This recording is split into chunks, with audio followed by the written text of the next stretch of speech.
FBI had successfully infiltrated their undercover agent. 6 weeks later, there's a fluke arrest, threw a monkey wrench into the federal investigation. I can't be in jail because they need me because I know the Mexicans. They get my other best friend's driver's license and they get my laptop. So we're dead to rights. They got hundreds of thousands of dollars worth of product, lab equipment, everything. They didn't take us into custody. The FBI was like, no, don't arrest them. We've got this much more bigger investigation.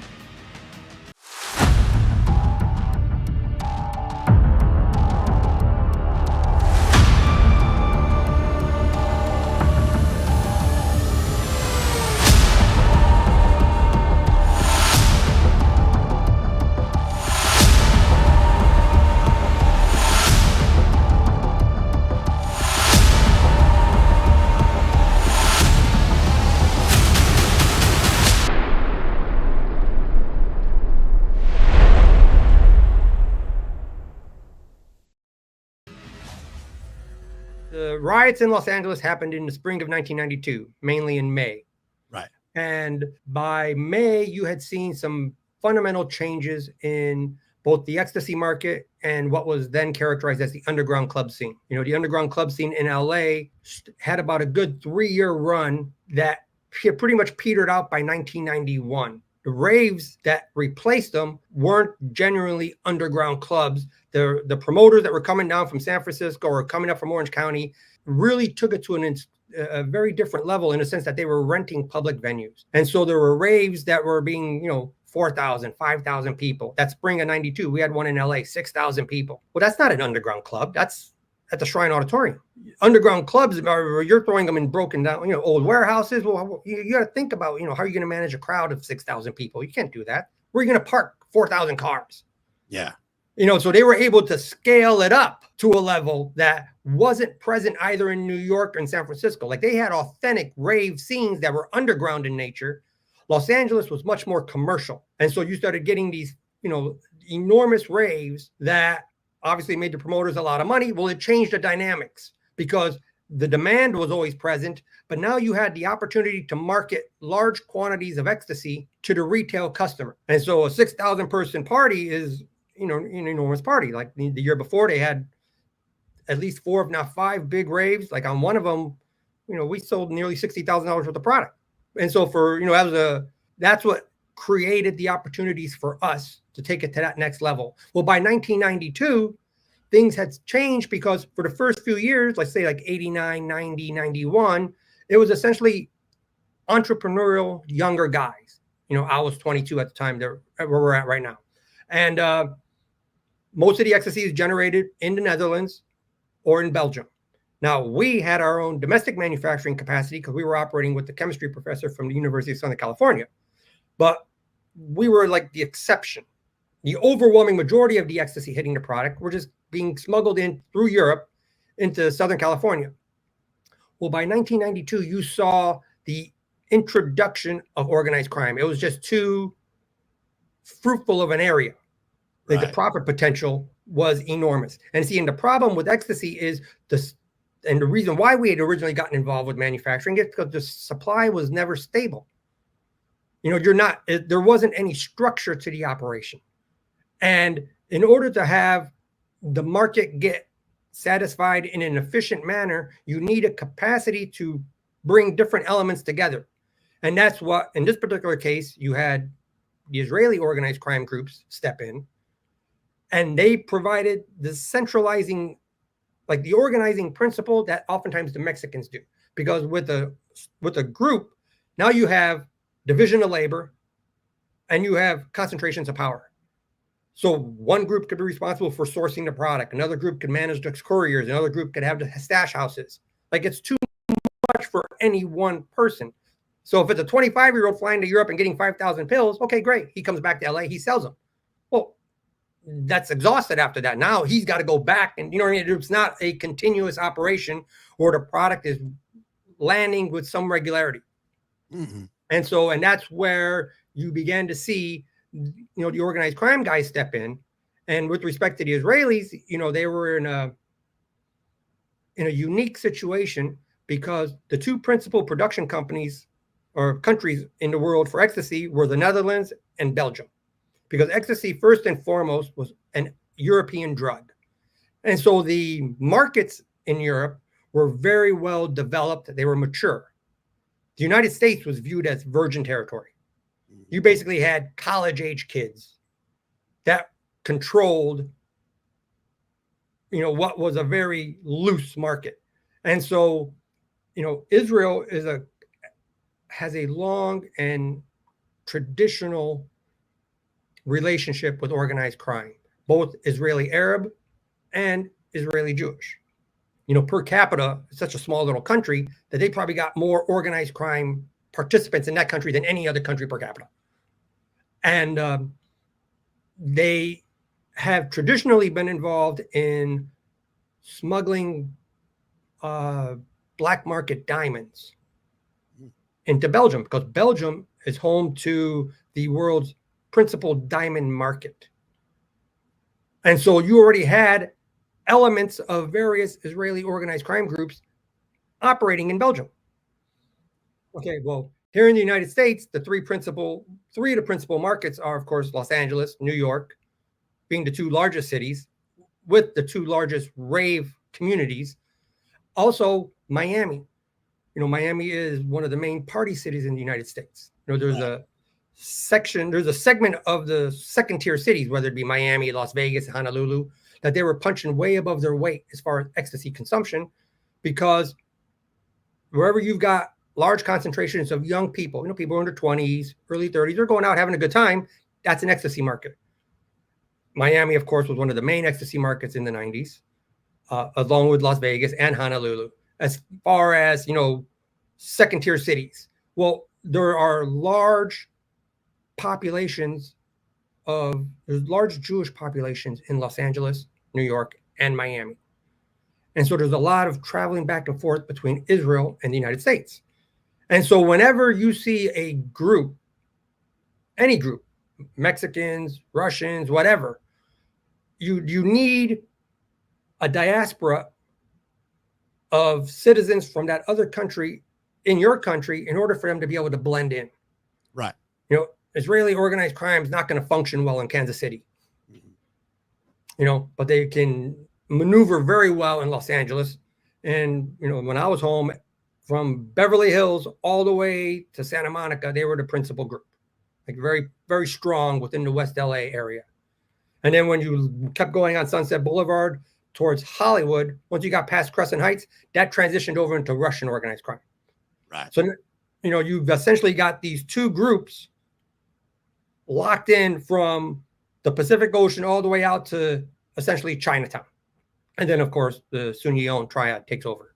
And you don't typically think, Israelis when you talk organized crime and probably when you think about ecstasy, because I think you and I were discussing that the State Department and the DEA recognize Israelis as one of the main primary suppliers for ecstasy. And I don't think people would generally associate them with that. I know I didn't. Well, yes. And look, there have been the largest prosecutions in the United States concerning ecstasy have generally involved Israeli nationals. And, again, it's proximity. The Mexicans are able to do what they do in the United States because they're right next door. Mm-hmm. Well, in Europe, you have a significant Israeli organized crime presence already in Belgium. With Belgium being one of the principal producers for ecstasy, they're able to just start cultivating ties. So the Israelis were able to develop a source on the front end, and there were Israeli organized crime groups operating here in the United States. Now, they run your traditional rackets, and I'm not really competent to speak about New York or Miami, but in Los Angeles, I knew a number of the individuals.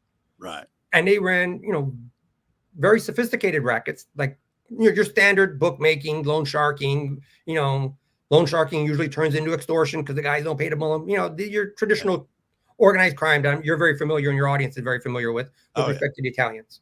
But where the Israelis excelled was in sophisticated frauds, like a lot of bank fraud. Mm-hmm. And, prior to my having gotten involved with the ecstasy conspiracy that was underlying my case began when I was 19. Well, prior to me having gotten involved with the ecstasy, I was a computer geek who played piano growing up. And before I turned in the direction that I ultimately did, I was a hacker. And so I was one of the guys on the early 90s who provided services to a lot of the groups, principally in the telecommunications context. Like I secured their cell phones. Yeah. Like I was the individual that not only was able to thwart the FBI's ability to wiretap, but I could also thwart the roving wiretaps. So those services actually were in high demand, whether it's with the Israelis, the Italians, the Russians, the Mexicans. Like most of what the government said concerning my association with these various groups was actually in a telecommunications context fraud. Out of that, certain business relationships developed. Like with respect to the Israelis, they'd need, fraudulent financial instruments. Well, I'd make it for them. They need counterfeit checks. I'd produce it for them. They need counterfeit credit cards. I'd produce it for them. Now, it was very different in the early 1990s than it is today. Like today, I talk to the kids in prison. They spend $100. They get 1,000, credit card numbers. They call them dumps. Mm-hmm. But it didn't work like that. Like we had to have a network of bartenders at nightclubs in Beverly Hills, and they're actually pilfering the information. Write them down and stuff. Yeah, it was a very different world back in, this bartenders, waitresses, or whatever. When they go back to run the card, they'll jot down the number, put it in a notepad or whatever, and then at the end of the night, they have like this is pre-Netscape days, like before even Mosaic, essentially.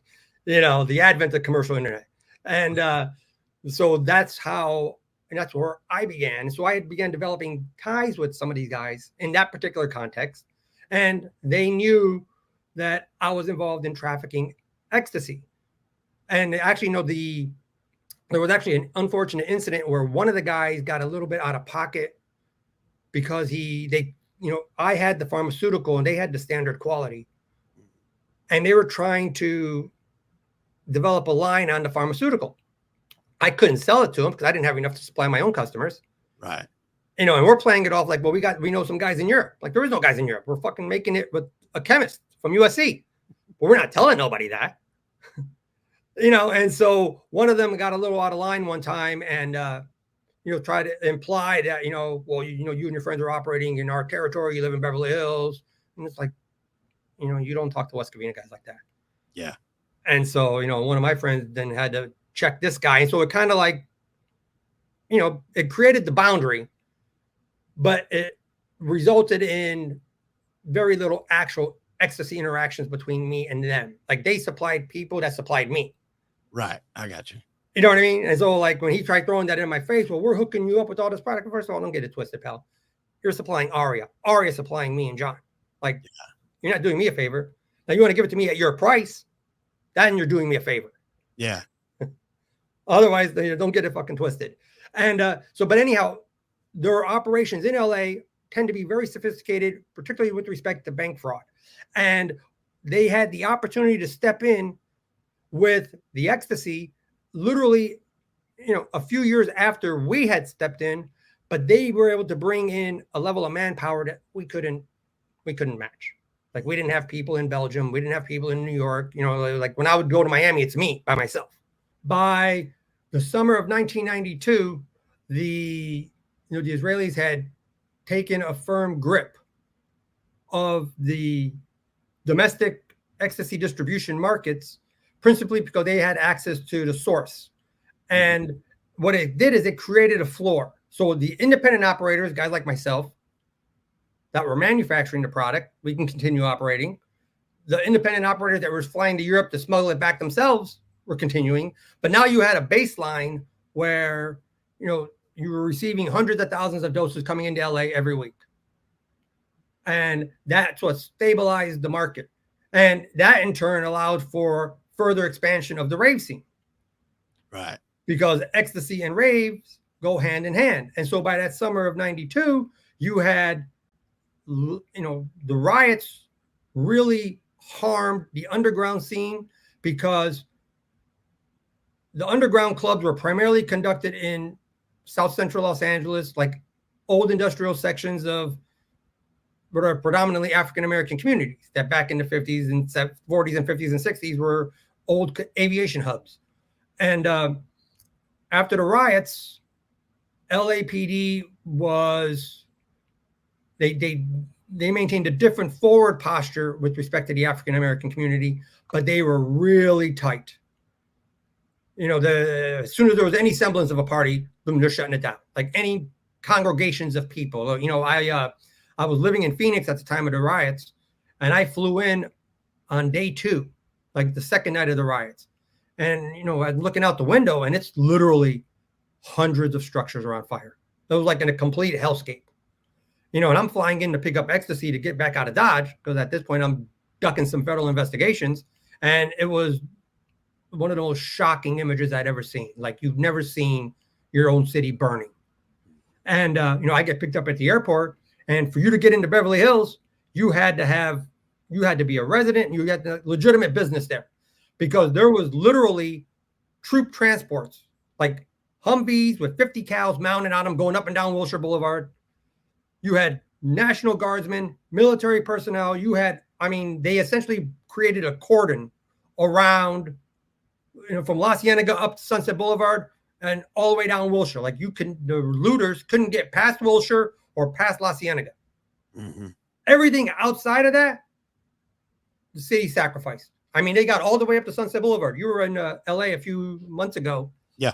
If you kept going down Sunset Boulevard, once you got past La Cienega, from there east, most of it burned. The big buildings, the grocery stores, the electronic stores, everything was looted. My buddy Aria had a pawn shop on La Brea, completely looted. And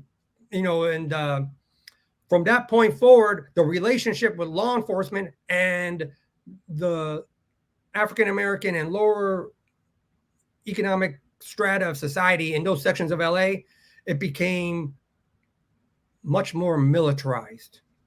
And this was on the heels of what, the Rodney King? The Rodney King issue, yes. Okay. Yeah, Rodney King's, the 4 police officers prevailed. Yes, they got in trial at the state court. And, it was interesting because my attorney represented one of those cops, the great attorney in LA. And so, like, I'm hearing from him, like, what the fuck's going on? He's like, they weren't prepared for that. And I remember, like I said, we flew into LA, and I flew into LA, and my buddy picks me up, and we're pulling up into Beverly Hills, and it's like, stop. And we're in, although I'm Latino, I look white. My buddy's just a white boy from Beverly Hills. All right. And so we're like they perceive 2 white guys in a 500 series Mercedes, and they're like, stop, show us your papers. I'm like, what the fuck is going on? Like, you had to actually establish a basis for entering into the area, and he rolled down the window. He like waved at the officers. He showed them the $40,000 Rolex. Like, hey, how you doing, sir? Like, we're not looters.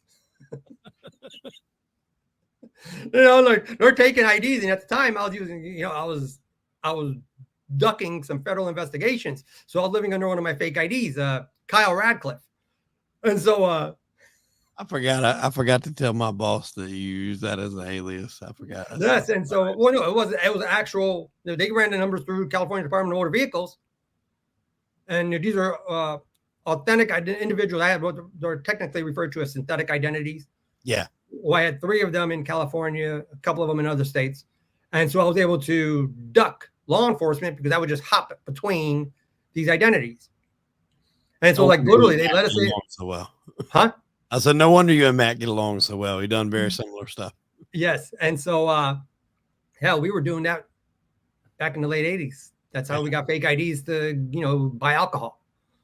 And of course, later on, they became very valuable because all of a sudden you've got these aged identities that, you and your friends get when you're 16, 17 years old, 18 years old.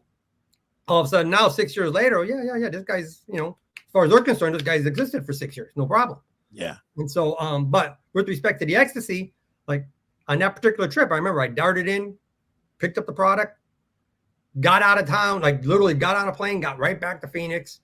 And the level of police presence was something that you've not experienced on an American city. Like I said, they had 50 cows on their Humvees, hundreds of military guys, uniformed military soldiers. And so after that, the underground rave scene essentially collapsed. Right. That year there was a rave at Knott's Berry Farm, which was a famous amusement park in LA, had like 20,000 people. That's a huge party for 1992. But again, it's at Knott's Berry Farm. Like there's no longer an underground element Right. in Los Angeles. Now, if you wanted an authentic underground experience, San Francisco was on the West Coast.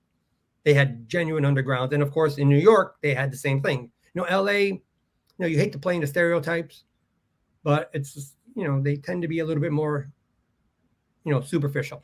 Yeah. And the parties in LA were more commercial. Like the guys I knew from San Francisco that had come down to like, nah, they're not even going to our raves. Yeah. You know what I mean? It's like, come on, you guys have Disney, like it's like going to Disneyland, basically. And, but with the Israelis having brought in the ecstasy, it stabilized things now to where you had these enormous raves going on. And by this point, I'd already left the retail market. I'm focusing primarily at the wholesale market. Right. But I still had friends that were going to raves and selling parties. It's just at this point, there was too much law enforcement scrutiny. Yeah. And the trafficking at the lower quantities is just too much exposure.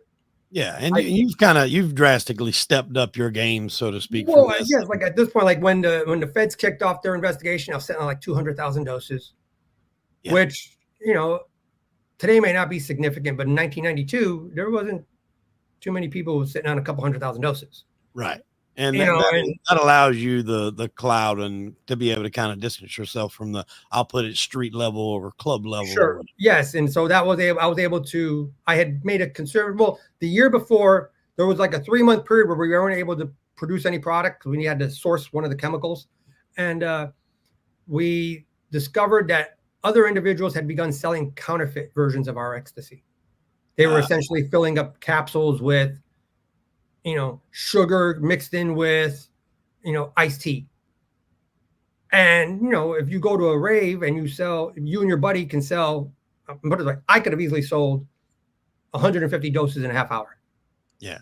So between two guys, you knock out 300 doses, you're selling them for, $20 to $30 a piece.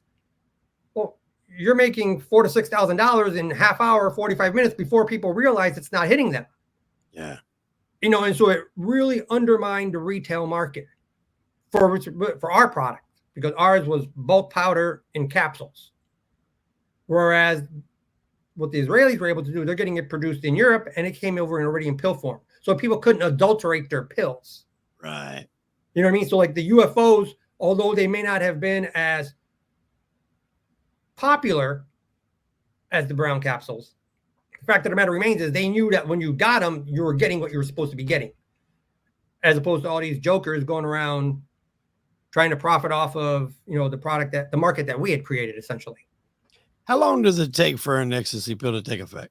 I've never done ecstasy. Okay. About 20 minutes. Okay.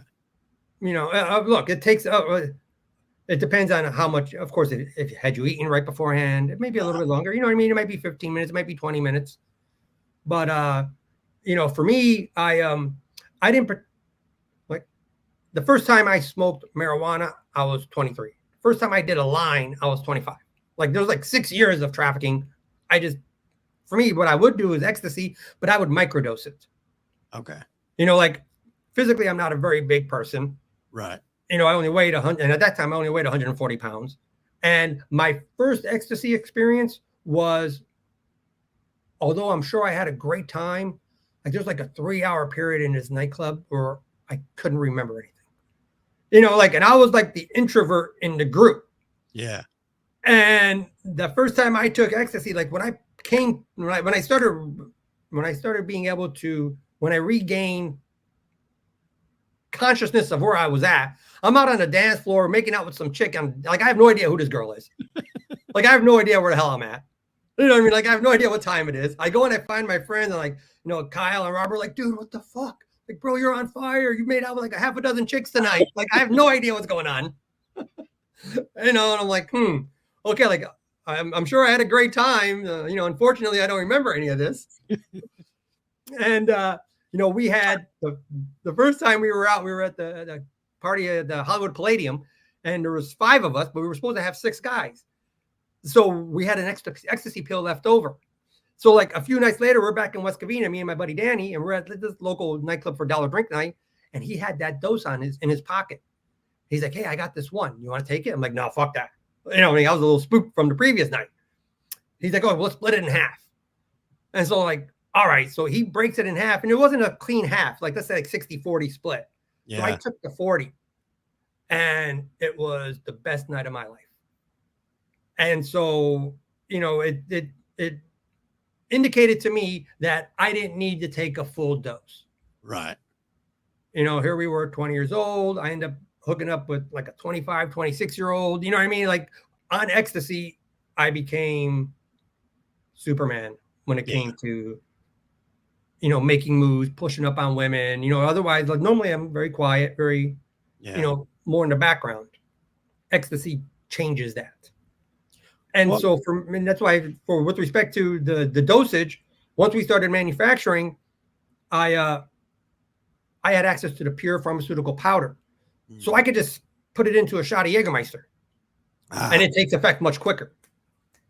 You know, and once I started microdosing, I would take what would be the equivalent of a half a dose, let's say 70 milligrams, you know, 65, 70 milligrams. And over the course of a 3-hour period, I do like little 10 milligram bumps. I used to call them licks because I pour them on my hand and then just lick them with my tongue. Okay. And so like, you know, if you're taking 10 milligrams, 15 milligrams, 10 milligrams, I never actually feel the ecstasy. Like for me, I didn't do it for the psychological effects. I wanted the stimulant effects and I wanted the physiological effects. As opposed to, you know, I didn't care for the ecstasy trip. I wanted to be able to have sex for 4 hours. And that obliteration you felt the first time. Yeah, you know what I mean? And so, and that's why, now, of course, most people aren't that way. They'd want to go and, you know, they want to take 2 ecstasy doses at the same time. They're like, wow, that's fucking. Yeah, they want the full ride. And with respect to what you were saying about the knockoff version, I think that's one thing that you have to kind of always keep in mind, that if your product starts taking over and becoming the dominant product, and we've seen this a lot with, you know, anything that's not even drugs, like, you know, Gucci, Louis Vuitton, Rolex, you walk down, you know, Canal Street in New York, you can buy all that. Yeah. You know, you have to consider and expect that you're going to have knockoff versions. Was there any sort of like retaliation for people that would try to sell knockoff? No. I mean, look, that's not the kind of operation we had. 2, we were making a lot of money. Right. And 3, it was, I was surprised because when I got involved with ecstasy, you know, when this operation began, I was 19 and we bought into the compound. Like to us, this was life-changing kind of a thing. You know what I mean? Like it wasn't drug dealing. It was bringing it to people who haven't had the opportunity to have an experience with it. Right. You know, and so perhaps it was just being naive, but I was really surprised, you know, because the first girlfriend I had lived in Newport during this ecstasy operation. Well, the second, after she and I broke up, the second one I had also lived in Newport, but I knew her from the rave scene. And for about a few months prior to me and her having begun seeing each other, she began telling me like, hey, there's people selling that stuff that you sell. And I was like, what? And it was funny because me and one of my business partners, we were out together at a rave with 2 of the women, and I just started seeing her, and a guy came up to me offering to sell it to me. And so I went along with it, like, yeah, I'll take 4 doses. Yeah, I'll pay $30 a dose. So he's thinking, hey, this is a great sale at the retail level, $120. So I started like peppering him with questions. Man, this stuff's the best. This is amazing. I can't find it anywhere else. And he's giving me this whole story about he's getting it brought in from Europe. He's got a friend who's bringing it in from Europe directly. He's the plug. You know, like he's talking to the guys that are manufacturing it. And I'm just like, wow. And, you know, how many nights are these guys doing this kind of stuff where they're going to nightclubs, they're going to raves, you know, and then they're just essentially selling Lipton iced tea. You know, and I was like, and that actually was the context where the chemist refused to allow us to put a pill press in the lab. Right. Because remember we had that conversation because it was producing, you know, pharmaceutical. It wasn't a pharmaceutical lab. It was pesticides and what do you call it? Fertilizers. Right. And so we actually had government bureaucrat types coming through the lab. We had the fire marshals coming through 4 years, EPA type investigators coming through. Kind of hard to explain a pill press in there. Sure. Well, and the thing is, you know, with, you know, there is equipment that civilians can't obtain without being a registered chemist. Like he had a double doctorate. He was a professor at a major university. He worked in academia for 4 decades. I mean, in the private sector for 4 decades. So when you buy, 72-liter manuals, the DEA registers that, as well as, the larger equipment, the size, the equipment size, 1 grade below industrial. Right. Well, all of that's regulated. And so when we think of the DEA, you think of, the undercover agents taking down Mexican kingpins or kicking in doors. Well, the DEA is also a regulatory compliance agency. There's a whole division. All they do is focus on making sure that, doctors' offices' paperwork systems are in compliance. Excuse me. Or making sure that there's no diversion of listed chemicals. So there's a whole pencil pushing division of the DEA. And although we never were visited, we always had to be ready. And the last thing the chemist wanted, of course, was a pill press. And because he wouldn't allow a pill press in the lab, because if some DEA guy comes through and notices that, it's going to be a red flag. This is what actually prompted my friend to begin developing a relationship with the guy who turned out to be a confidential informant, who then introduced the undercover FBI agent into the group. Because they're dangling to my buddy John the fact that they had access to a high-speed pill press.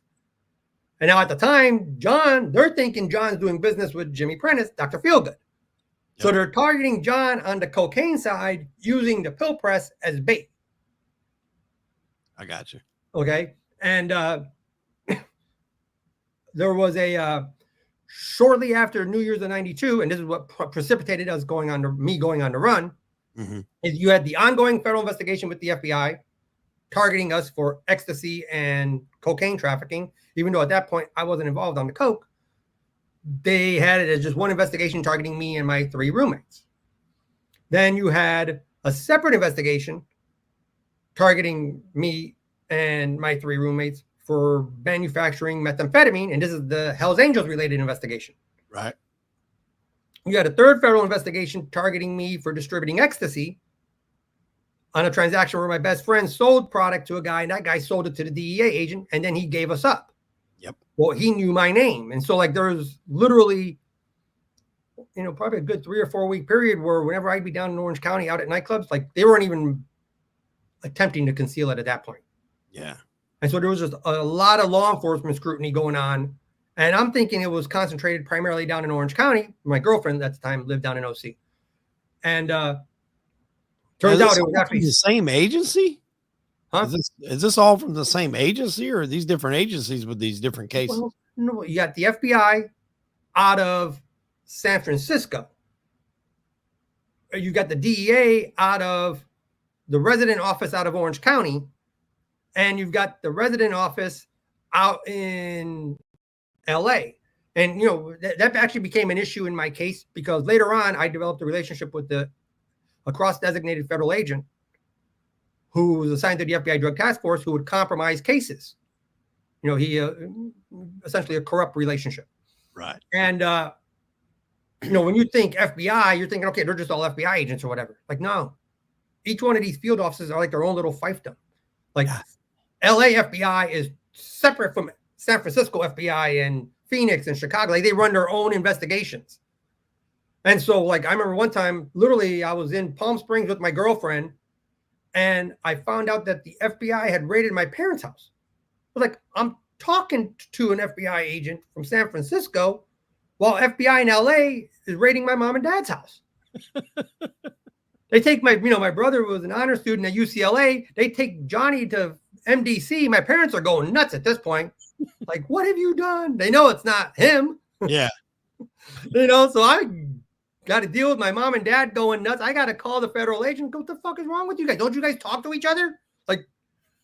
You wanted to talk to me. Why don't they just call you and call me? You got my number. And it turns out that that's not the way it worked. These agencies, they compartmentalize very well. Right. And I think sometimes in movies, they've claimed to do that to keep down maybe insiders inside their divisions from leaking the information. I don't know whether that's true or not. That's exactly what happened, because after I got arrested, you essentially had 3 different task forces that came together to form a strike force. Right. And that was the first of the guys up in West Los Angeles who fell. Like all of the Orange County guys that got busted, they cooperated. San Francisco guys busted, cooperated. The guys out in Honolulu, all but one cooperated. And like I was the link between the serious guys that were the supply side. Mm-hmm. And so, and I was the youngest. I'd never been to prison before. So they're coming in offering me sweetheart deals to try to obtain my assistance. And during the course of course, I told him I don't want to talk to you. I got fucking lawyers. Like, why are you even here talking to me? The guy that represented the drug lawyer in LA that represented one of the cops in Rodney King, that was my lawyer. I'm like, why aren't you talking to Bill? Like, well, it turns out they're allowed to. Then when I got arrested, I was being held under false IDs and bank fraud and money laundering. And so, and I got arrested in Jersey. So they had the Jersey agent there to make sure that none of the other agents talked to me about anything involving the money laundering or the Jersey aspect. And so long as they're not trying to talk to you about stuff that you're being held on, they can talk to you about other stuff. Yeah, and the reason being that, if people don't know, is if you do get arrested on a criminal charge, or if you're, arrested for drug charges or something like that, and you obtain a lawyer, they're not allowed to come talk to you for that, right? They have to go through the lawyer. No, they can talk to you as long as they're not talking to you about the stuff you're being held on. Right. Yeah, correct. About the stuff I'm saying, if someone wasn't in your case, you kind of got arrested for something different other than what they were actually zoning in on. But if it was something, say narcotic trafficking or something like that, no, they can't come speak to you. Get arrested for that. They have to go through your lawyer. They have to go through the attorney. Yes. Okay. And so that was like a little workaround in my case. Yeah. And so when they came to me, like they wanted 3 of the guys that they said they knew I was dealing with. They had them by name. Then they wanted the Mexicans. They wanted me to identify the chemist. They knew who he was, but they needed someone to say it was him. Yeah. You see what I'm saying? And they wanted my assistance in connection with an individual who'd been unalived. And finally, she says they want the name of the agent. And they knew that I had an agent that was protecting me and some of my friends. And they're saying that he compromised at least 2 of their investigations, including one in which they had us busted dead to rights. And then at the last minute, poof, like the product just disappeared and everybody went to ground. And, like it was like the day before they took down like 3 different networks. And they were just waiting for the product to show up so they could have a bust tied to actual product rather than just informant testimony. I got you. And so she was screaming like, we know you got tipped off. He warned you. We had you dead to rights. What'd you do with the product? Like, and I'm just like, I've got an attorney. Talk to my lawyer. You know what I mean? But like, that's when initially when they come in like, we're here to help you. You can help us, ameliorate your culpability. By the end, when I wasn't playing ball, now it's threatening. You're looking at 30 years on this deal and 30 years on, like every one of these deals are 30 years. Yeah.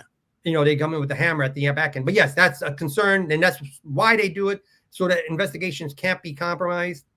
And they take it very personally when investigations do get compromised. Oh, yeah. I mean, from their standpoint, I can understand that. Yes. And so, and what was interesting, and now you had these 3 ongoing federal investigations targeting my friends and I in early 92. And there was a dispute. Like one of the guys in Beverly Hills, like he was a good friend of mine, but his friends were just douches. Like there's like rich kids playing drug dealer. And I kept telling him like, hey man, these guys aren't going to hold their mud if something happens. Mm-hmm. And unfortunately, there was these are 3 guys that known each other since junior high school. And there was an allegation that one of them broke into my friend's house and stole the product. And it was the other one who told my friend. So you have the dispute between these guys that had grown up together. It's got nothing to do with me and my friends in West Covina. Right. However, when my friend made an effort to try to retrieve the material, we became embroiled in it because one of my friends participated in that retrieval effort. And some of the product that had been stolen were 5 kilos of my ecstasy. And so the government knew that the 40,000 ecstasy doses were mine. And so now we become embroiled in this LAPD investigation, which is now joining 3 ongoing federal investigations. And a week after the incident, one of the douchebags from my buddy, he lived down in Newport Beach, and my best friend from high school, for whatever reason, rode with him down to Orange County to just keep the guy company while they're out partying the night before in Beverly Hills. The next day they drive down to OC because the cops said that his apartment had been broken into and come identified the stolen stuff. Now, meanwhile, I'm down at the beach at my girlfriend's place. And so my best friend from high school called me and says, hey, I'm going down to Orange County to go by Todd's. You want me to pick you up on the way back and run you up to Beverly Hills? And I'm telling him, what are you doing in the car, man? Like, he's going to go talk to the cop. Why are you going? So we have this conversation where I end up telling him, look, don't go. He assures me he's going to get dropped off a few blocks down the street at, some convenience store or whatever. Of course he didn't do. So he went with them. They walked right into an ambush. Yeah. And so now the problem, though, is a couple hours later, and at this point, I'm calling his pager, and he's not returning my calls. So within a couple hours, I activate, emergency contingencies. Now, I'm stuck at my girlfriend's on the beach, and I called my roommate up in West Covina, and I said, hey, look, I think Sean just got knocked off. Clear out the house, because that's where we had all the product. My primary residence was in Beverly Hills, but we ran everything out of my hometown. And so I called up my buddy in Beverly Hills and said, clean out the house. And a few days later, I thought I was safe because, my girlfriends weren't bimbos. Dion didn't live in West Los Angeles. She wasn't a stripper. She lived down in Orange County. She was only around my friends a handful of occasions because, she went to school Tuesdays and Thursdays. She worked at a bank Monday, Wednesday, Fridays. And so, she didn't have Tuesday nights to go partying or Wednesday nights to go partying. So, on the 1 or 2 nights a week where I would fool around on the side, I'd be out with my buddies up in Beverly Hills.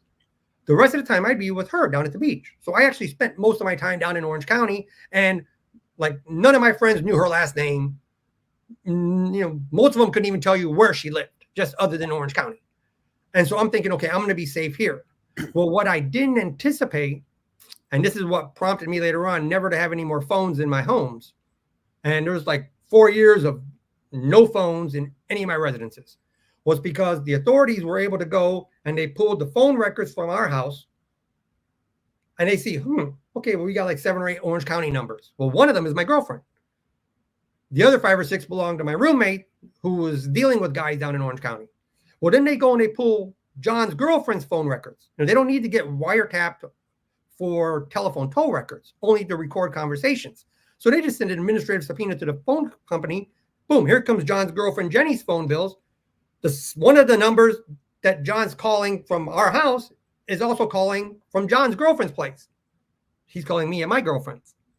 Then they go and they pull Joey's girlfriend's.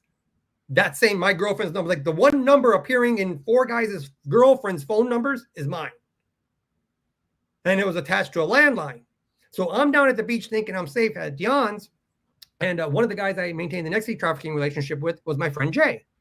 And Jay was in a relationship with a Playboy model up in LA. He stayed over in Hollywood. And but he had bought a 930, a Porsche 930, and he was having it outfitted with a nitrous oxide kit. Damn. Right? And so the shop that he was using to have it modified was down in Newport Beach, very affluent community. And they have the shops that do those kind of modifications. So Jay had dropped his Porsche off at the place down in Newport. And so when he flies in he's the guy that's from Phoenix. So when he flies in from Phoenix, he calls me up hey, what's going on, bro? I'm hey, I can't come up to Beverly Hills. This is what happened. Sean got arrested. He's holy shit. Let's get together. I can bring them up to speed. Him and I are in the middle of an ecstasy relationship. He's also engaged in other activity with other people. He wants to be kept apprised of what's going on. Mm-hmm. And so he flew into LA to go pick up his Porsche. So I told him, hey, look, why don't you catch a ride down here? Come visit me and my girlfriends. We'll go get something to eat. And then I'll bring you up to speed. And then I'll drive you over to the shop. You can pick up your car. He's yeah, sure, no problem. So he comes down, meets up with me down in Orange County. Long story short, my girlfriend's at work. So her roommate comes home. And I only had maybe $3 or $4 grand left on me. And I didn't have I couldn't get back to West Covina to get money. I didn't want to run up to Beverly Hills. Those areas are both compromised. So I called my buddy John up because I kept like about $25,000 at his girlfriend's place, like little emergency petty cash. And he was going to bring me the money, but he got surveilled. At this point, surveillance is so deep, he's getting watched coming out of his girlfriend's place. So he takes the police like on a wild goose chase all the way out to Palm Springs and then drives all the way back. But he had stopped at a payphone and told me, hey, look, I got company. I can't come see you. Well, his sister lived in Newport Beach and she was holding some of his money.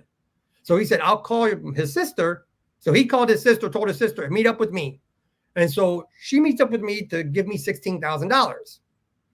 Well, me, Jay, and my girlfriend's roommate go in my girlfriend's roommate's car to go get the money and then go get something to eat. And so I'm driving the car and I'm in a car that the authorities aren't expecting me in. Like they know about my Beamer. They know that I have my little Honda drive around. Well, I'm not in either one of those cars. I didn't have any vehicle with me. So I was stuck at my girlfriend's place. So I took my girlfriend's roommate's vehicle and we pick up the money, we get something to eat. And when we're coming back to her apartment complex, I just had a really bad feeling. Like I'm someone who's, I may not be the smartest person, but I'm probably the most intuitive person.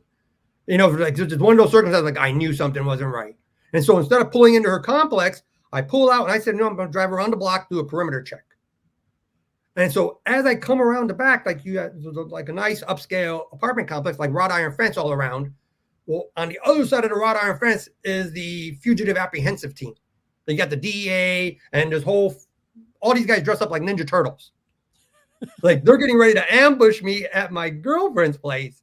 I come around the backside. I got the fence blocking us. I come around the backside in a vehicle that they never expected me to be in. So I pull up. It's me in the driver's seat. Jay's in the shotgun seat. Abby's in the back. I stop and I kind of hit the brakes because it's a little cul-de-sac.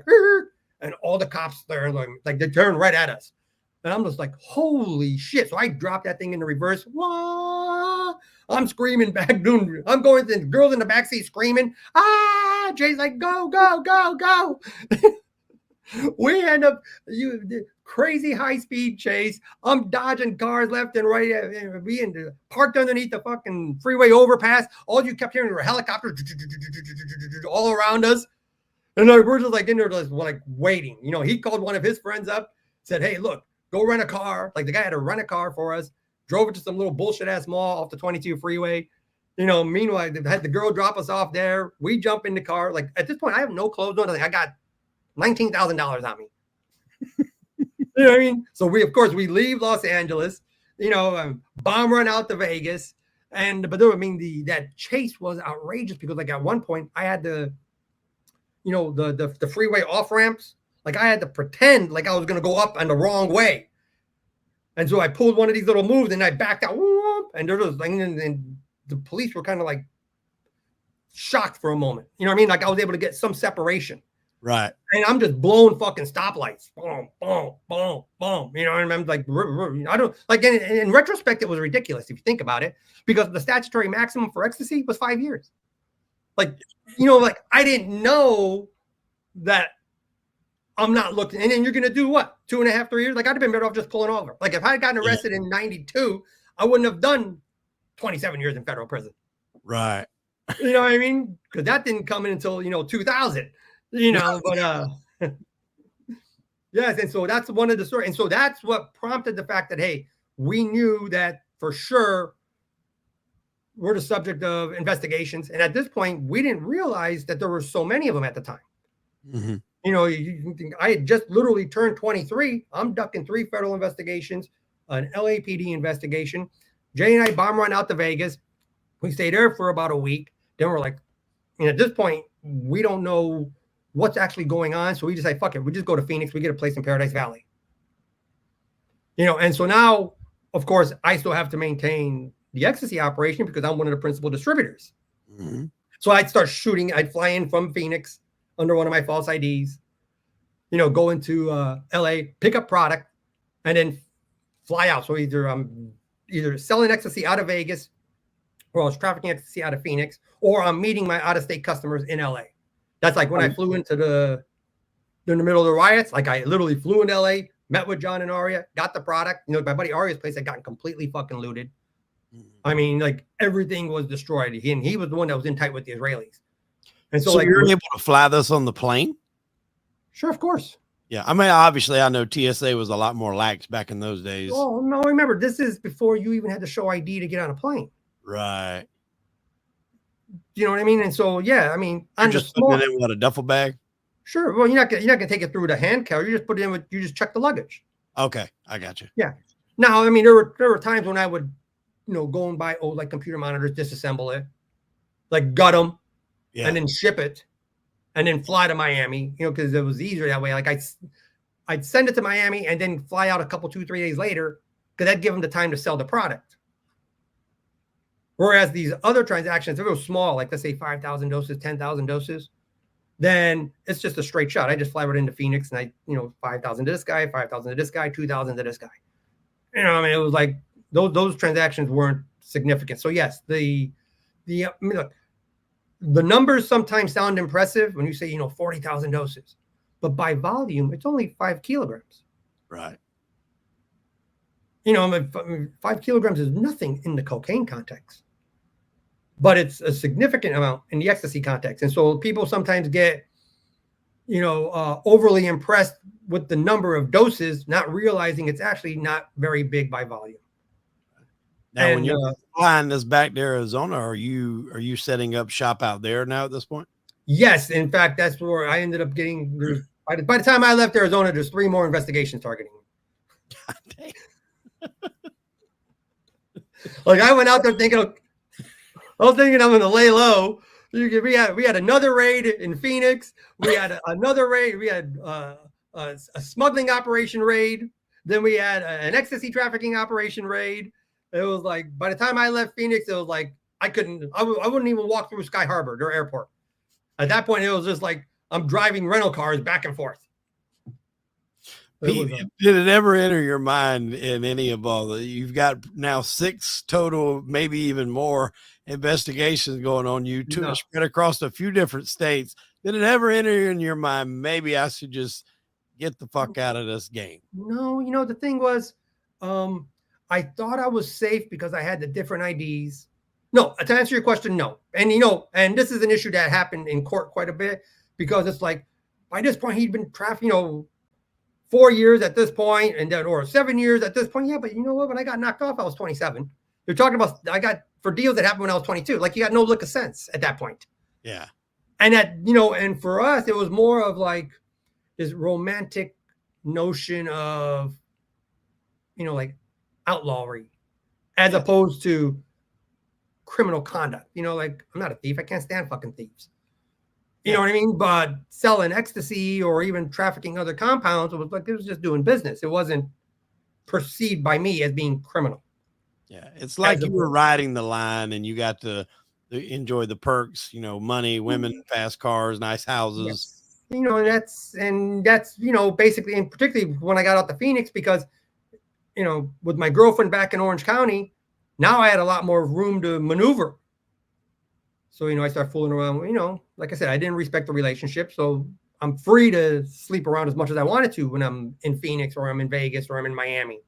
Right. And so it was basically just young guys having a lot of fun with, more money than sense. Let's put it that way. Do you have any escape stories in Phoenix? Oh, yeah. Well, it was a great one, actually, because at the time they thought I was Kyle. And so I had, one of the women I had begun fooling around with was this smoking hot co-ed at ASU, right? Arizona State, right there in Tempe. Right. And so I started fooling around with her. And of course, she had, like, the 3 women I had dated in Phoenix, didn't even know my real name. And so when I would fly into Phoenix, she'd pick me up. At this point, like, Jay and I had moved out of the house in Paradise Valley because the feds had tried to arrest him in Chicago. So, like, they missed him in Chicago. He took a bus to Cleveland, shot back into LA. And so, like, our house in Paradise Valley was now compromised. And so I'm like, fuck. So I change IDs. Like, everybody thinks I'm Kyle Radcliffe, but now I flip over to Wallace Bergman. Mm-hmm. And so, I flew into Phoenix, and Karen picks me up, and she was really cool. She let me stay at her place. Like she knew that I had a girlfriend and she knew that there was some law enforcement issues. She's like, no, just hang out here. Nobody knows anything about her. And at that point I didn't have a car in Phoenix. And so, cause I had to get rid of the car I had in Phoenix, but now the authorities know about that one. So I'm basically flying in, staying at her place, using her car to go do my deals. Right. And so like Monday morning, I drop her off at the mall. She worked at the Scottsdale Galleria, like the nice mall right there in Scottsdale. Right. So I drop her off, keep the car. I go in and meet my buddy Jay, sell him 5,000 pills or 5,000 doses, the capsules. I go and meet my buddy Billy, sell him 5,000. Then I go and I sell 4,000 to two guys. Now, these are the two guys that I knew that were in my age group. They were college students at Arizona State. The other guys were older. And my buddy Jason had a girlfriend who had a best friend who I had a thing for. Like I loved East Coast girls, particularly, like New York, New Jersey, Connecticut, like their attitudes, the accents, you know what I mean? And the look on the East Coast was very different, particularly in Los Angeles, the skinny blonde, fake boobs, That's the stereotype in LA, particularly down in Orange County, where I spent most of my time. Whereas she was a smoking hot girl from Jersey who was Jewish. Love Jewish girls. And unfortunately, she had a boyfriend. So I spent all summer like maneuvering. If you're going to seduce a woman that's in a relationship, it's very different than doing so when she's single. Oh yeah, it's the long game. It's the long game, and right, and so and in fact, I have any experience in doing anything like that. Yeah, and her boyfriend, and the thing is, Arizona State is traditionally one of the big party schools in the country. Right. And it's a school where, let's say they weren't the best students, but their family has money and they can afford to pay out of state tuition. And so the place was just packed full of beautiful East Coast girls, the party type girls. And so I spent that summer trying to maneuver myself into this girl's pants.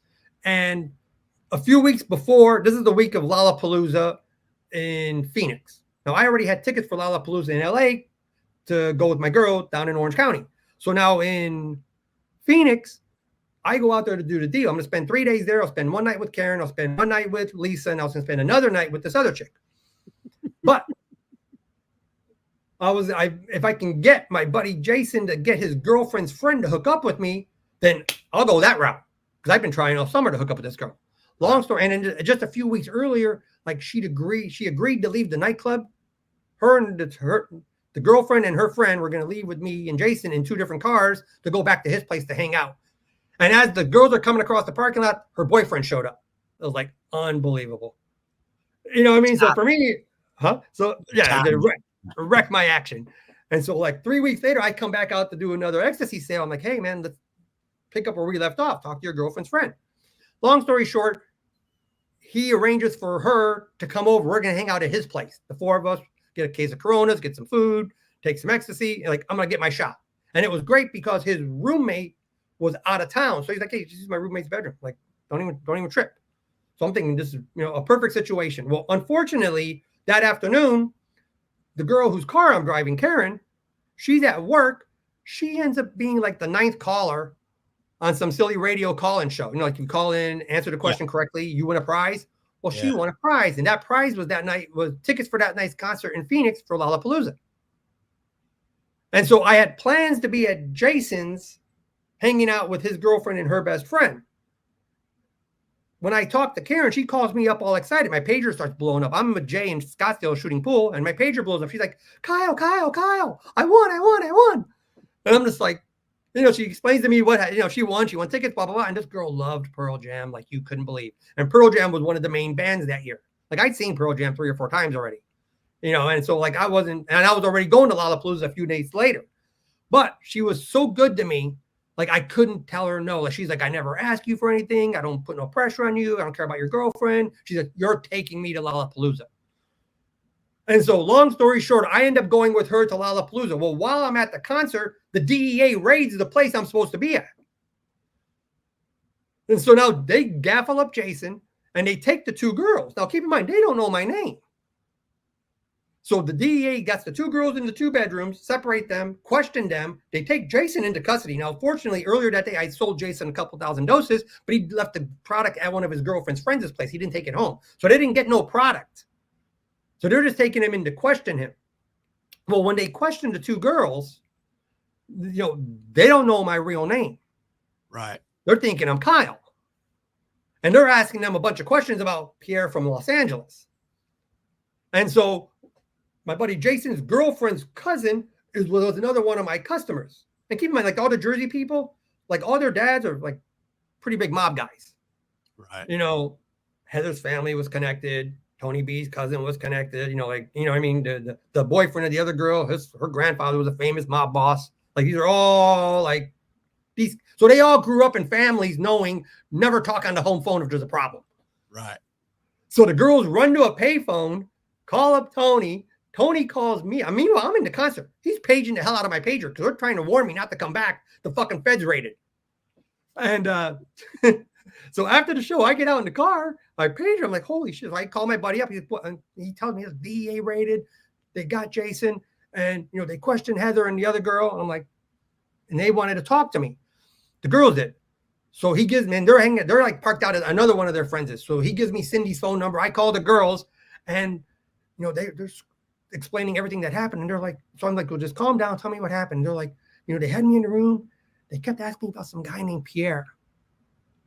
And I'm like, and she's like, Kyle, who the fuck is this guy Pierre from Los Angeles? Like, they really want this guy. And I'm just like, and I'm like, I have no idea. She's like, have you ever heard of him? I'm like, no. Who the fuck is this guy? You know what I mean? Like, as far as she's concerned, I'm Kyle. Like, I've checked into hotels under Kyle. She's been to parties at my hotel suite under Kyle. Like, she's here for Kyle Radcliffe's room. Oh, yeah, he's up in this room number. Like, they're not thinking it's all a false identity. And so they end up, they missed me on that particular raid at that particular moment, that night. So I'm like, shit. So like the next day I left Phoenix. I had to get back to LA because I was going to the MTV Music Awards. So I got the hell out of Phoenix. And this time I had to drive back. So I'm afraid that I can't walk through the airport. Low key is not in your repertoire here. Apparently. No, yeah, step up. And so MTV Music Awards, goddamn. Yeah, I didn't even pick up the rest of the money. I told Jason and Tony, look, I'll be back. You guys get the money to me when you get to me. Like, boom. So me and my buddy, we get the hell out of Dodge. We bomb run back to LA. And like 2 weeks later, we end up, in the interim during this time period, there was a shipment of cocaine that was coming up from Mexico. Now, I wasn't a party to the cocaine transaction. They were also smuggling 10 gallons of the precursor that we used for the ecstasy. Like me and my business partner bought in on the ecstasy transport. Well, what we didn't realize was that these guys were going to throw it in with the cocaine shipment. You know what I mean? It's like the arrangement we had was separate from the arrangement he had from the other guys. Well, the cocaine operation gets knocked off. Well, I don't even know there's a shipment of cocaine coming in. So I returned back out to Phoenix because the product was coming in through Nogales, coming up to Phoenix. So it's me and two of my friends. Like the DA's got pictures of us. I'm leaning up against the van with the hidden compartments in it in the parking lot of Ayako, the Japanese restaurant in Scottsdale. And it's like me, two of my buddies, me, my buddy, and his business partner, the smuggler. And we got 4 women. They're all strippers. So we have dinner. The guys we talk our business. No big deal. I go and I spend the night with Lisa. The next morning, the guy that I was talking to the night before, he gets frog marched out of his house. He's like on TV, like huge Panama, Mexico smuggling ring smashed. Like, oh, fuck. And like, I'm watching like the headline news network, like the one that changes every 20 minutes. Like I'm just catching up on the daily news and I'm watching him march Terrence out of his house. Like, oh shit. And they're like, and the investigation is ongoing with leads in Los Angeles and Chicago. I'm like, oh man. So now I had to get back out of Phoenix, get back to Los Angeles. Now I'm hanging out with my girls in Orange County again. I'm thinking, fuck, this is getting terrible. Not my girlfriend. My girlfriend and I had broken up. I had another girl I was seeing. I'm staying at her place now. And I'm thinking, this is getting really bad. And I returned back to Phoenix 3 weeks later, and literally the fucking DEA raids the place like maybe a half hour after I left. My buddy Billy's girlfriend, Johnny, they raid her place looking for, and they knew that I was fooling around with one of her friends. Like these are strippers, so they had these stripper names. Yeah. Right. And she danced under the name Johnny. So they go into her place And they got the two women again separated, and they do the same thing. They're looking for Pierre, and they're like, we don't know no fucking Pierre from Los Angeles. So when I talk to them, and it's like, hey, Kyle, the DEA were here. I'm just like, holy shit. Like, this is like 2 raids in Phoenix, a dodged arrest. I'm like, I can't go back to Phoenix. You know what I mean? Like, at that point, it was like, no, that's too bad. And, and unfortunately, at this point, I'm now tethered with Jay. So everywhere they're looking for him, they're looking for me. Everywhere they're looking for me, they're looking for him. And so I dart back into LA, and Aria ended up getting a place up in the Hollywood Hills for us to set up a lab. So I moved back up to the Hollywood Hills. Like, I'm not even going out at this point. I'm just like keeping a very low profile. And it's about time. Well, yes. And so here's the thing. So like I'd shoot back and forth to West Covina from Hollywood. And one of my best friends was a police officer growing up from high school. And so while we were, a half a dozen of us got involved with the ecstasy operation, Robbie went the other way, like graduated top of his class, the LAPD Academy. And he ended up, because he did so well, even though he was only 21 years old, 22 years old, they had recruited him to be undercover narcotics. Like, he worked on a drug task force, which is why I knew that LAPD had task forces with like 22 and 23-year-old cops. It's like when I started selling ecstasy as a 20-year-old, 21-year-old, 22-year-old, I only dealt with women at the retail level because I knew there are cops that are either off duty or operating undercover that are 21 years old, because one of my best friends was one of those cops. Right. Right.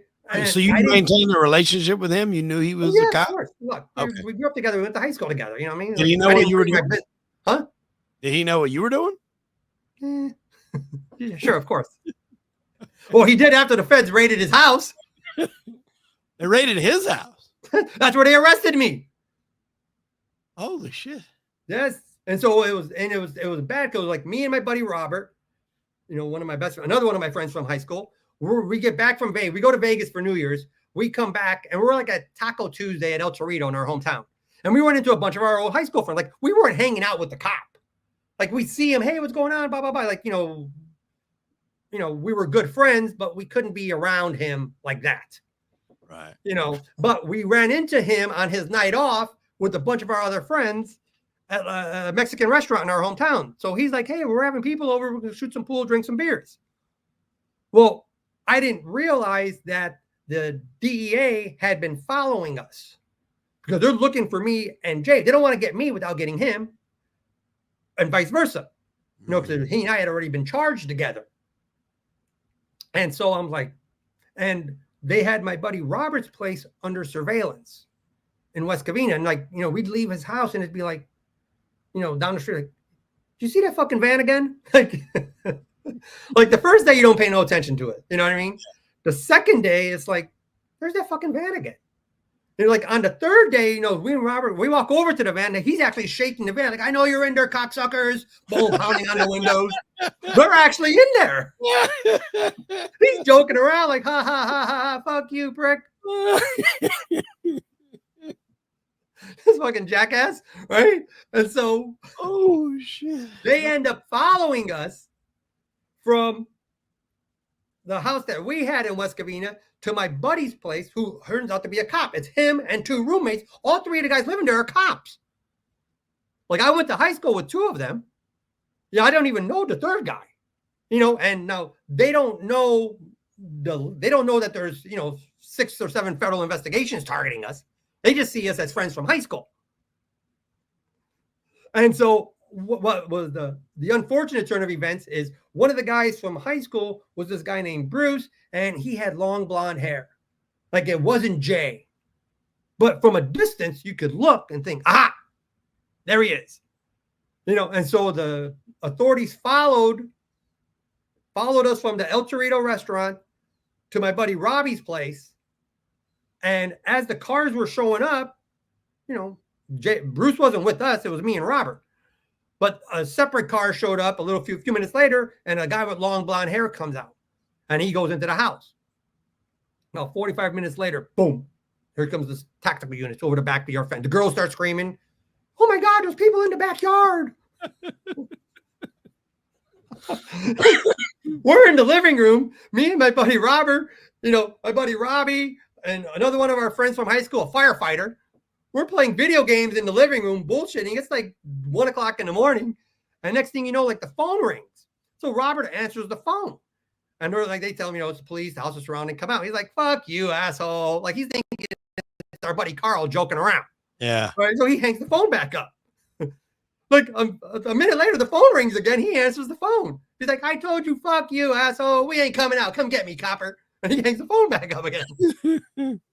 Finally, it's like over the bull, like the spotlights come on. Boom. Helicopter lights come on.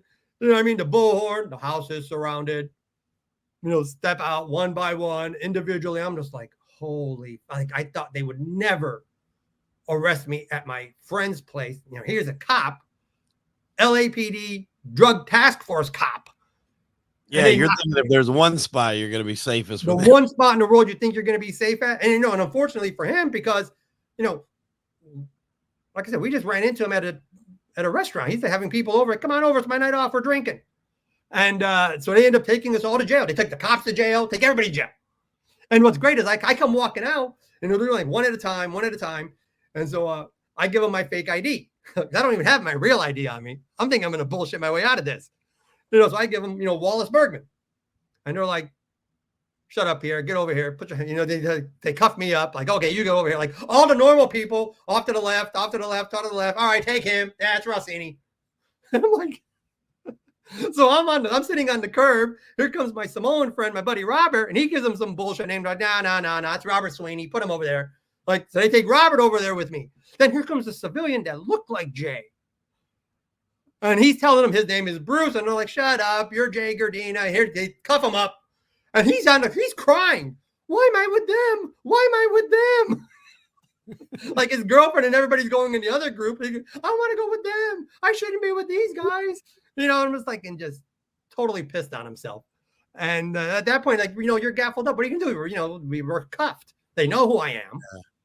And like I literally thought that Robert and I were going to go to LA County and get served with an indictment out of Chicago, an indictment out of Phoenix, 2 indictments out of LA. And they ended up holding me initially on a drunk driving arrest. I had a warrant. The drunk driving that I failed to appear on, they used that as a basis to hold me. And they didn't charge me. Like the feds ultimately didn't charge me. And what I didn't know at that time, and we didn't find out until later, was that at that point, the FBI had successfully infiltrated the operation in Beverly Hills. Like I'd been spending much of my time in Phoenix. Like right. I wasn't privy to everything going on in LA. Like I talk to my friends every day, but I'm not on the ground every day. And so the FBI had successfully infiltrated not only their confidential informant, but their undercover agent. So I got arrested, the first arrest in January of 93. Well, the first meeting with the undercover agent where they're like trying to set up Robles, they're trying to set up Verdugo, that meeting happened the first week of November. And so it was like 6 weeks later, there's a fluke arrest by a different agency. Well, LAPD is actually arresting me threw a monkey wrench into the federal investigation. You see what I'm saying? Like I can't be in jail because they need me because I know the Mexicans.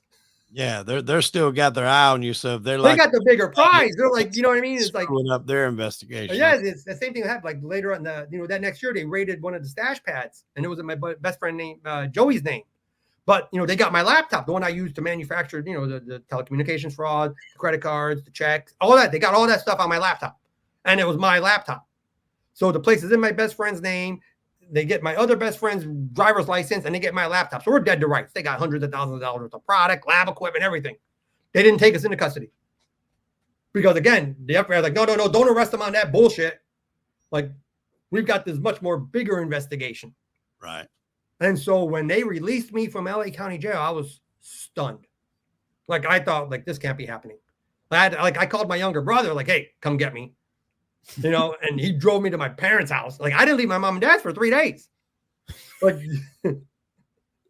You know, the only people I would talk to were actually like friends from high school. Like I had to tell my brother, call Sean. Like, you know, I can justify Sean, Robert, and Kyle because we quadruple dated to the prom together with our girlfriends our senior year. Right. Like, don't be bringing in like nobody else come around. Them guys only. Like I wouldn't even meet with Joey, and I was friends with Joey's younger brother in high school. Fuck it, too far of a way.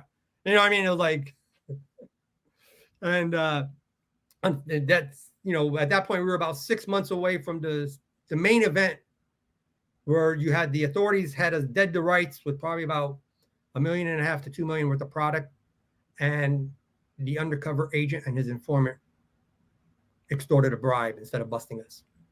And that's what ultimately, that's the central event. Okay. Because and you said you got arrested, I guess their final time, or no, I got when I got indicted in 95, got indicted in 96. These are federal indictments. Right. 95, 96, 97, and I was transferred to the federal detention center in California in October of 97. Okay. Because they were chasing me. They actually arrested me under my Stephen Mahoney name in New Jersey. That was in the New Jersey. Okay, that's what. So when you're arrested for these indictments, you're making bail? No, they didn't arrest me for the indictments. They were chasing me for the indictments. Oh, okay, I got what you're saying. They had 3 indictments on me when I got arrested. And so I posted bond on the Stephen Mahoney because they arrested me for the tampering with public records and the money laundering. Like they didn't charge me for the bank fraud because they didn't know what I was doing and they didn't get the financial instruments. And so the one you just talked about, where they arrested you at your buddy's house, then you make bail, you get out, you're hiding out at your mom's. At what point, how much of a gap is there between when you go to 4 years, 4.5 years? Okay. Really? Yeah. So they're still just because the crooked agent wrecked their case. Okay. He should have busted us. So when they came to bust us, they ripped off the product and the money. So then he reports back, no, they must have moved everything. It's empty. Nothing there. You see what I'm saying? And so then later on, that's when like 2 months later, LAPD raids the place and they find a bunch of product. So you got these agencies keep crossing each other. And that's what put the authorities, put the agent on blast, because he gets called on the carpet because he had made representations that we had cleared out. And then they discovered a bunch of product a couple months later. But it wasn't until, he was able to finesse his way out of it. Because by this point, the government's creating this whole narrative, you know, how crafty we were and, you know, the criminal mastermind of the first order bullshit. Mm-hmm. And had the agent and the informant not extorted the bribe, we'd have been busted in the autumn of 93. Mm-hmm. And it was, and subsequent to that, of course, once we knew they're dirty. And so the dynamics changed because it's, well, look, man, they just raided this place. It's in Joey's name. I'm not telling them. They charge me, John, Joey, Jason, or Aria. I said, I'm dropping a dime on you so fucking fast your head will spin. If I'm going to jail, I'm taking you thieving, cocksucking sons of bitches with me. And no matter how much trouble I may be in for being a 24-year-old ecstasy dealer, crooked FBI agent's going to be in a shitload of fucking trouble because you guys gave us a pass after you stole $2 million in product and money. Yeah.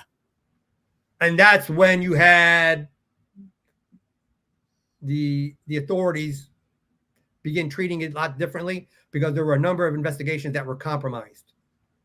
And so, and the authorities keep assuming that the agent was out of Los Angeles. So like when the FBI and the DEA came to talk to me, they're like, we want the name of the agent in LA. Well, the agent was never in LA. It was the agent from San Francisco. So they're actually talking to the dirty agent, not knowing it's him. And so when he sends word, don't send the fucking load, it's a fucking bust. That's how we were able to dodge that indictment, that arrest, because we got tipped off because he's getting called from them to coordinate stuff on the California end. They don't know that he's leaking the information. And unfortunately, like the guy that I warned who actually belonged to product, he in turn, this guy named Lance, he's recorded 3 weeks later, surreptitiously recorded by the FBI informant. And he tells them, well, hey, man, yeah, good thing Pete's fucking Fed saved us. They were taking everybody down. They're going to take his brother because his brother was one of the main targets. He's like, yeah, that saved Mike. That saved everybody. Well, that's how the feds knew. Like they suspected there was a leak, but when Lance was recorded telling the informant that I had a crooked Fed who leaked it. And so when they actually come and try to interview me after my arrest sometime later, now they're like, we know about this. I'm thinking they don't know fucking nothing. Well, it turns out they already had recordings from this guy telling them. You know. Did you enjoy those last few years? Because it seems like you start out, you're doing ecstasy, you're making some money, you're having some fun, you're partying. That continued a little bit, but now after this, that last 5 years, was it enjoyable or was it the last few years? You know, look, there was an element of excitement, you know, and you enjoy the, you know, obviously, look, the consequences of it are enormous. So I'm not trying to suggest here like I'm glorifying anything, because believe me, right. The 20 you enjoyed the cat and mouse. Yeah, I enjoyed the cat and mouse, and you know, a lot of money, a lot of girls. You know what I mean? And so that always makes it okay. You know what I mean? It's like it's you know, nice to live in Beverly Hills, nice to live in Newport Beach, nice to having beautiful girlfriends. And, you know, the honeys on the side were spectacular. And so you're not really, and it's like from event to event. Yeah. You know what I mean? Like I got a bomb run down to Rio for Rock in Rio concert. Then I got to get back up to LA for my buddy's wedding. Then I got to shoot out to Miami. And so like for me, I just kept moving. And so, yeah, there was that element of, was it fun? Yes. The last 6 months, it was different because the one girlfriend I had that I didn't fool around on was a woman named Michelle. I'm not going to say her last name. And she's the one that I genuinely fell in love with. Like, you know, it's like you meet someone, you fall in love with her, and next thing you know, you got FBI showing up at her work, DEA showing up at her work, you know what I mean? And when she and I started dating, she didn't know anything. She's thinking, you're a successful young businessman. What'd you tell her you did? Heavy industrial equipment. And that I arranged for coding projects for programmers. So guys that had nightclubs, they needed to have the laser light shows coordinated, you know, because I had the background in tech. So I actually knew a lot of very serious hackers. And so I would get people work, legitimate programming work. So she's thinking, hey, you know, this guy's got it going on. He's, you know, 26, 27, living in Beverly Hills, driving a nice car, successful businessman. Next thing you know, boom, here comes the FBI. Here comes the DEA. You know, here comes the homicide detectives. And I'm like, fuck. You know, I had to lawyer her up. You know, and like, fortunately, well, I'll put it this way. By the time she was visited by law enforcement, she'd already fallen in love. You know what I mean? Because she worked like at a private equity firm, went to Loyola Marymount University. Like I didn't have bimbos for girlfriends.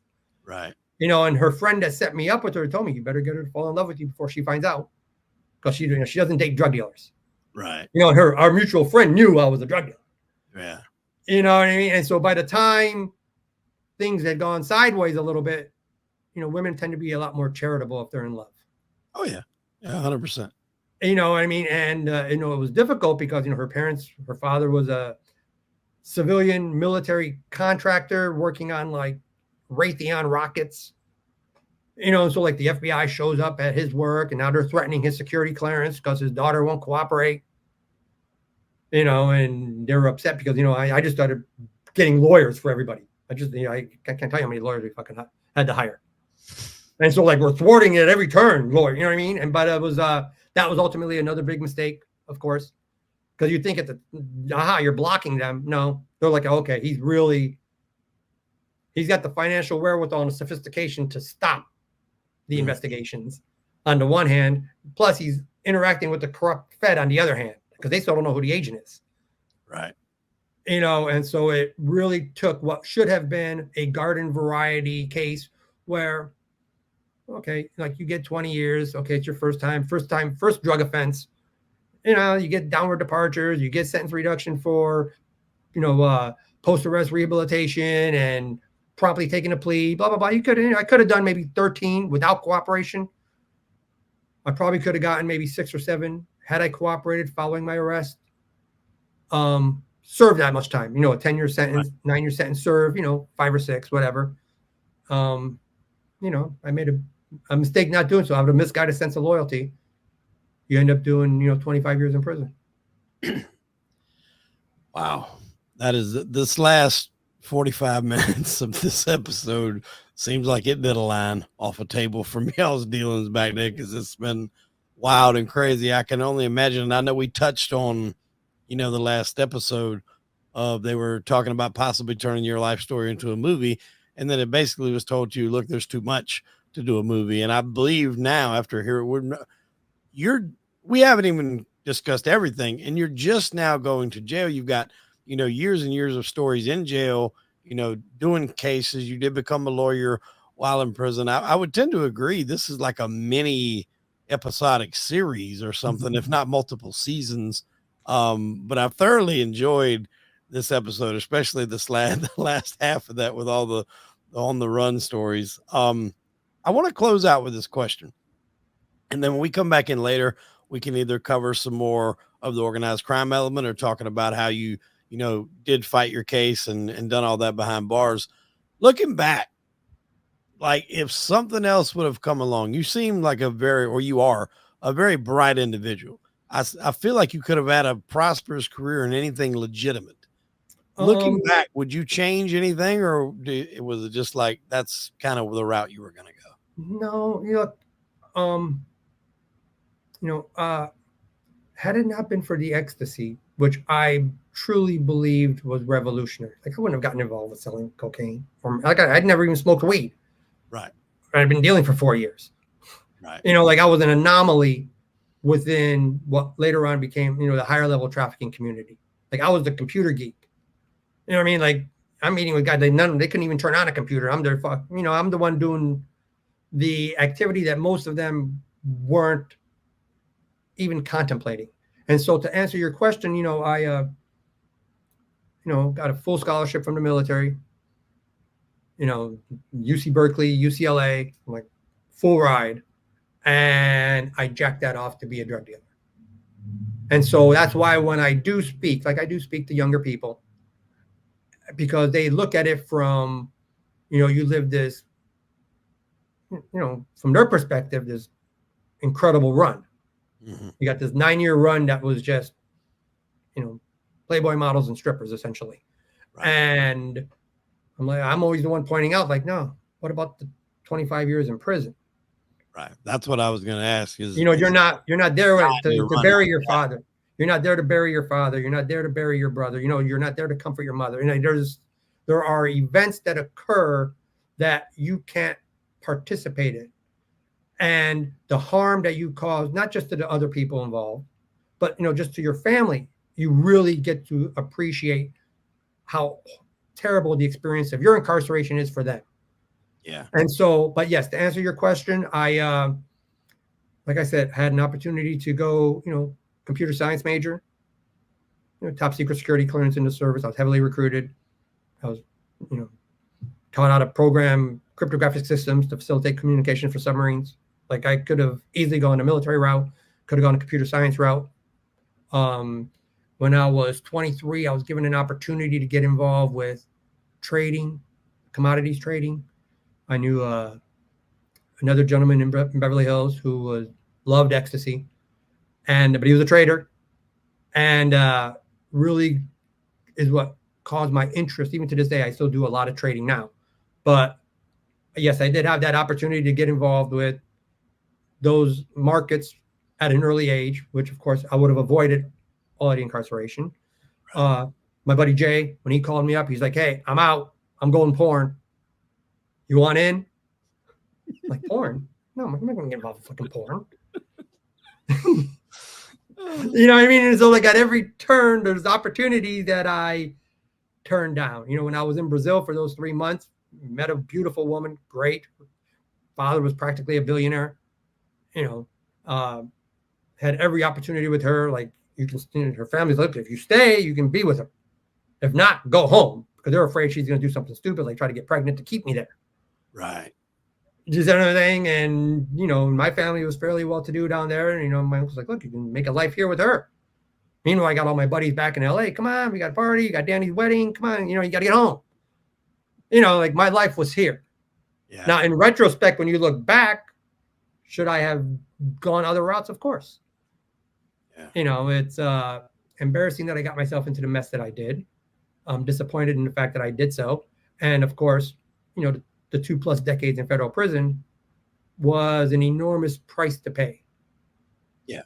And so like today when, you know, I was given an opportunity to do speaking engagements by a company that reached out to me because they want me to go and, you know, and explain to the younger guys, because there's like drug diversion programs where they'll get like that 21 or 22-year-old, instead of giving them the record, they let them slide, but you got to go through this, like, you come talk to them. Yeah. Because had I stopped at 22, it would have been very different, or 23. You know what I mean? Instead of me getting out and doubling down. Right. You know, and it's important that obviously you choose your friends, because although I'm the more reserved in the group, I'm the more risk averse. I had a friend who was a degenerate gambler. Like, I would actually tell him, like, look, well, maybe we should just, you know, slow it down a little bit. Like, fuck that, double up production. Look, every time is like, fuck it, double up production. Like, they're already after us anyway, fuck it. And like, next thing you know, like, okay, we'll just build out another lab. And it's like, you know, got me again. Yeah, you know, and so, and it spawns another investigation. And so, like, at some, you know, like I said, young guys with too much money, with more money than sense. Mm-hmm. You know, today I obviously wouldn't have gotten involved with it. And even if I had, you wouldn't have ran for 9 fucking years. Right. Do you know what I mean? And so, yes, the last 3 years, although were some of the best times of my life, were also some of the more challenging. I think that's a good spot to end it, man. I think it's great what you're doing with the public speaking too, because a lot of times you're not going to reach the younger generation speaking from a non-experienced position, if that makes any sense. Somebody that just went and took a course in college, speaking to somebody that's never done anything wrong, that's never been arrested, that's never, you know, been chased from police, ducked federal indictments. I mean, they're not going to listen to somebody that just took a course on how to talk to somebody. They are going to listen to you. So hold that with some weight, that, you know, the message that you send does kind of, you know, impact the youth. And I believe that you'll continue to do so. I think that's a good spot to end it, man. Look forward to the next time you come on the show. No problem. Thank you for your time. Have a good evening. All right, buddy. We'll see you next time. Okay.